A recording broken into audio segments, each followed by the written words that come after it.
I give next floor to distinguished representative of Sweden, His Excellency Mr. Hans Lundborg, Ambassador from Minister for Foreign Affairs. You have the floor.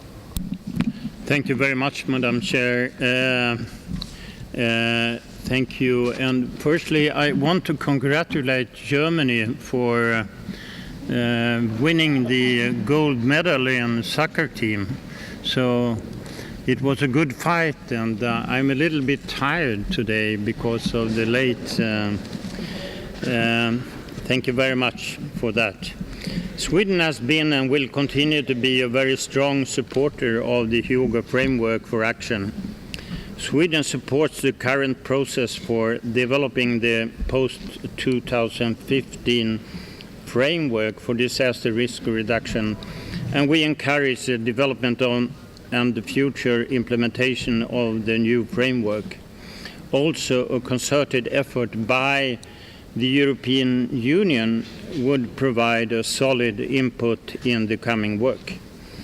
In recent years, extreme weather and natural events have caused several disasters in the work. Disasters and climate risks have major impact on the economy, security and welfare for people worldwide. Unless preventive measures are taken and sound investments are made, community development and climate change are expected to lead to even more and worse disasters. Vulnerability to disaster to increase significantly due to consequences of climate change, urbanization, increasing population, intensive land use, increasing dependencies, and rapid vulnerable technology development. Sweden welcomed the development of a new international framework for disaster risk reduction to also include disaster overwhelming local emergency capacities.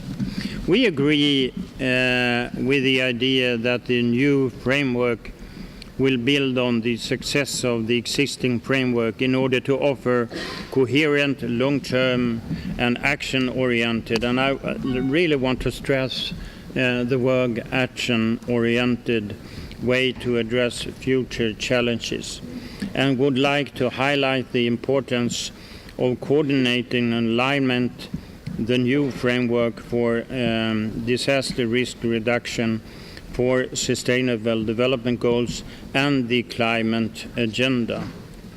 From a Swedish perspective, we have noticed that the Hyogo framework have contributed to a common language for collaboration and exchange on the issues of disaster risk reduction. This has in fact led to increased international exchanges from the national level down to the local level. An overall priority for Sweden's international development cooperation is to increase the capacity to adapt to adverse climate change impacts and to improve resilience and risk management. When resources such as water, arable land and assets become scarce, we know that the most vulnerable will be most affected. We encourage stakeholders from all sectors of the society to increase the coherence for financing action for DRR. It is important to strengthen the gender perspective, and the new framework should be more inclusive and gender sensitive. The Swedish National Platform for Disaster Reduction was established in 2007 and has contributed to develop a broader understanding of disaster risk reduction in the Swedish society.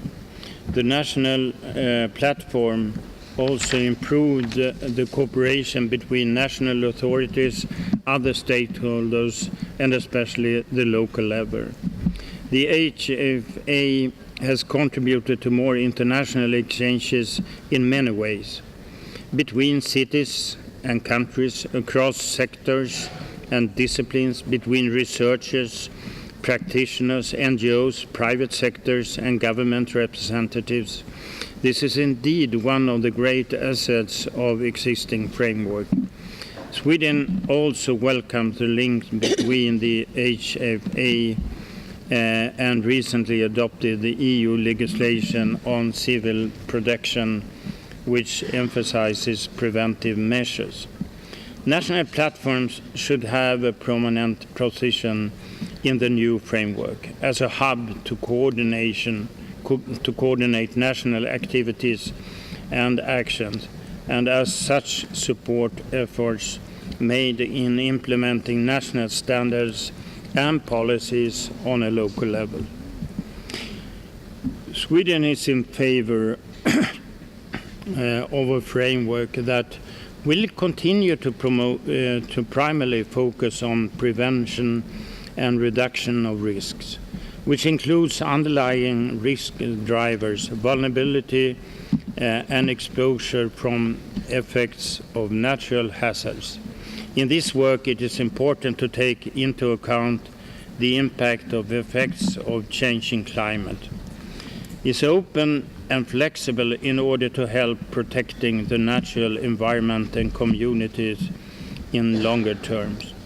And it should still be a framework that is flexible and inspiring, action-oriented, global, adapted to national and regional individual circumstances and their risk profiles and special needs.